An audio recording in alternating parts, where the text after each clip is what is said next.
Good evening, ladies and gentlemen. Welcome to Freeze Peach Gaming. My name is Steven. This is where I like to talk about pop culture, politics, and where the two combine. Please consider giving me a like, comment, and subscribe down below. I appreciate your support. Today, ladies and gentlemen, we are talking about Sasha Banks, the WWE star who is apparently not going to be returning to The Mandalorian for Season 3. Apparently they gave her the stanky boot just like they did Gina Carano, although as far as I know, she hasn't made any apt or true comparisons on Twitter. So, who knows why she hasn't been invited back, but I'll say she's at least taking it in stride and she's acting pretty well in accordance to the situation that's been thrown at her feet. Let's hop into the article. This is coming from Bounding Into Comics. Sasha Banks said she will not return for The Mandalorian Season 3. This is by John Trent. He's done some pretty good articles for Bounding Into Comics. Sasha Banks, also known as Mercedes Kaestner Varando, recently revealed that she will not be returning to The Mandalorian for Season 3. Banks played the Mandalorian's warrior, Casca Reeves, in 2 episodes of Season 2, most notably as she appeared in the final episode where she got into a bar fight with Boba Fett, appeared to manhandle him quite easily, which was slightly annoying, but I will say, going back up to look at this poster here, her character was unfortunately kind of forgettable, and I don't think it's entirely her fault. It's just, when you put somebody next to Katie Sackhoff, who we have to admit, like her politics, hate her politics, doesn't matter, she's a damn good actress. But you put someone next to Katie Sackhoff and the magnetism from her just gets dragged right away. I mean, you can't stand next to Sackhoff and be noticed. It's just not possible. It doesn't work that way. She told them, "First of all, thanks for trying to get that out, but I'm not on the next season." So, she's at least taking it pretty well.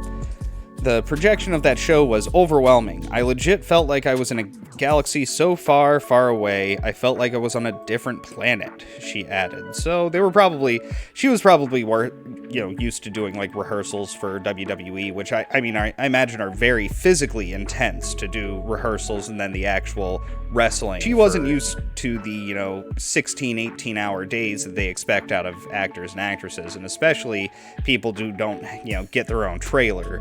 They've got to basically just stand around and wait until they're ready to go on camera, and they need to be ready to go at any moment, because they don't get told, they'll be told, oh yeah, you need to be ready for shoots at 11, but, be here at 8, and then they'll actually have to get in front of the camera by 2, 3 o'clock in the afternoon, and they've got to be ready the whole time.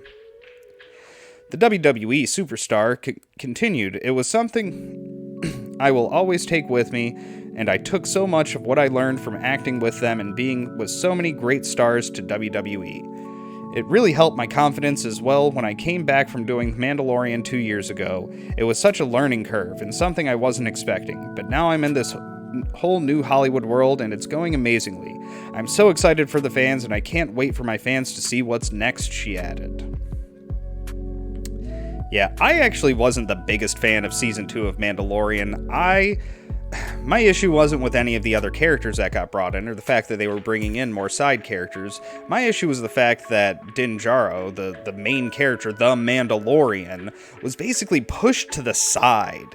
He seemed like the sidekick in his own show. He would get this short little clip that you would see him actually doing something, and everyone else is so much more important than him. And they did that intentionally because they were trying to set up the 12 other shows that Disney's going to be coming out with that nobody really gives a fuck about, because they did a good job with Mandalorian. Doesn't mean they're going to do a good job with these other shows. And they sacrificed the product in Mandalorian in order to prop up these other new shows they're coming out with, hoping that they could have their own, Marvel television universe going on and streaming.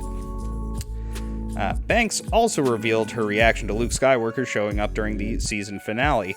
"I'll admit, I was pretty hyped when Luke actually came out onto screen. It was pretty cool to just see Luke being a badass again." First, Banks noted she knew Luke was showing up. "I was in the scene as well, so I had to know a little bit. I read the script." She then added, "But it was cool watching it as well because every time The Mandalorian came on, it was always Friday, so it was right before I went to work at SmackDown. I was watching as a fan with everybody else and freaking out though I'm on the show, and then I walked to work." Everybody backstage was freaking out. It was just so cool to see your coworkers freak out about something that's not just wrestling. It's usually great match or great segment. Instead, it's, you're on freaking Star Wars, The Mandalorian. That episode was so cool, and I was like, yep, of course I am, she asserted. You know, you gotta be a little bit cocky to be a wrestler. You know, you're not gonna get up on stage with, tens of thousands, if not upwards of 100,000 people surrounding you, so you can then either throw people to the ground, get thrown to the ground, and then talk some mad shit. I bet her confidence was already pretty high. Little is known about what the third season of The Mandalorian will entail. Well, if we're lucky, it won't be, The Mandalorian put at the sideline again. A recent rumor claimed that Din Djarin will send out a signal calling for the other Mandalorians, as for why he is calling them is unclear. Yeah, he's going to get pushed to the sidelines again. That's exactly what's going to happen. That rumor comes from Making Star Wars and the site's editor-in-chief Jason Ward. Ward notes, while details are still sparse, it sounds like disparate individual Mandalorians from around the galaxy will answer the call Din Djarin sends out to the galaxy for help.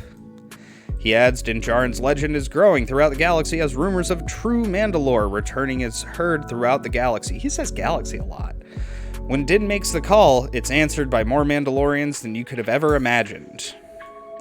Yeah, so he's going to get pushed to the sidelines. We're going to have some scenes where instead of it's just, the nameless man, our Western-esque hero here, the Mandalorian, he's going to get pushed to the sidelines so they can have, 50 Mandalorians on screen, all being badasses at once. And hopefully, if they do that, he'll be at the head.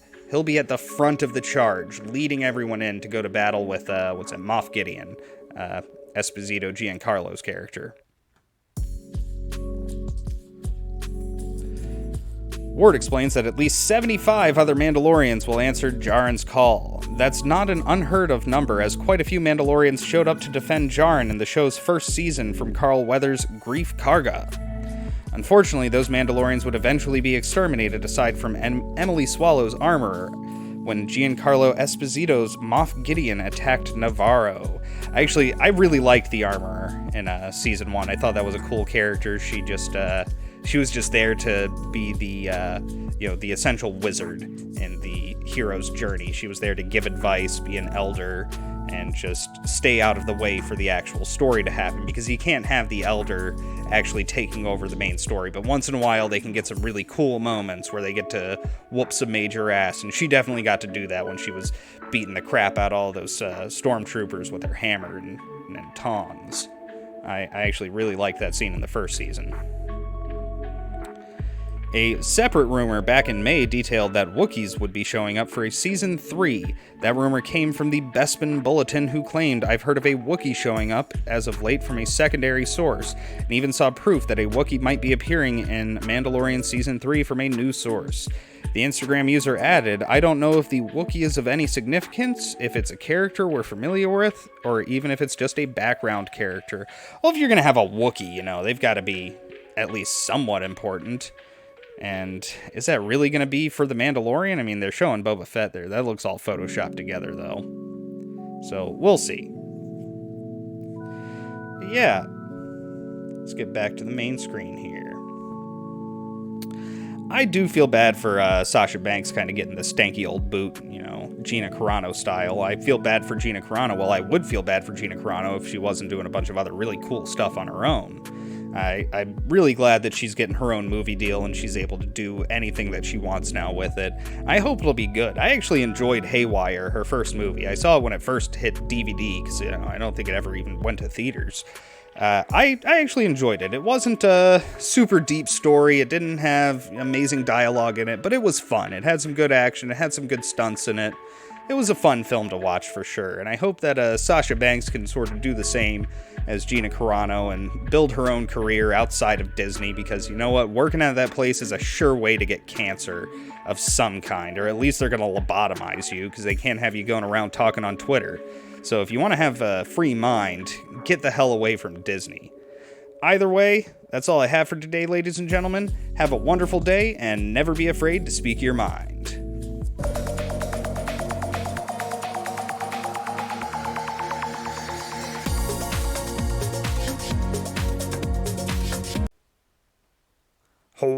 did the leper say to the prostitute?